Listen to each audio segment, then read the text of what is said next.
Ah, meu nome é Francis Bocão, não sou candidato a vereador, tampouco a prefeito. Também, se fosse candidato a prefeito, ia perder para Fábio Nunes. Eu sou um eleitor, sou um cidadão.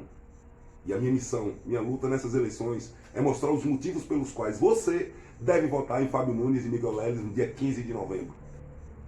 E a arma que eu utilizo para isso, a ferramenta que eu utilizo para isso, é a palavra. E a palavra que eu vou utilizar hoje é fábula. Uma fábula é um conto da carochinha. É uma história fictícia. É uma mentira. Eu vou falar para vocês o cerne de uma fábula. Estava eu andando ali na praça do livro, quando eu olho, assim, quando eu olho para o lado, o Papa, velho, o Papa Bergoglio, Papa Francisco, eu falei, qual é, Papa?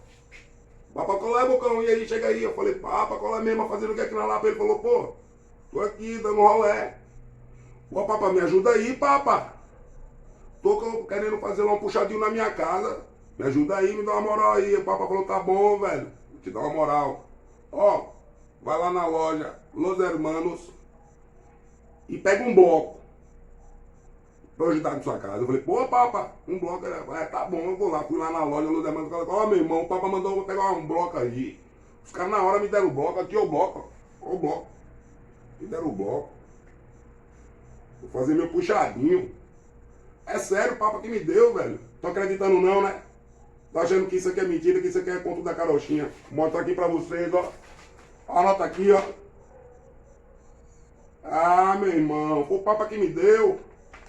Não acreditando não? Espera aí.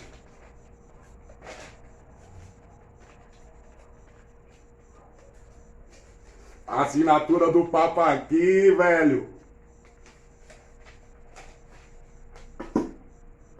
Não dá pra acreditar, né? Pense nisso.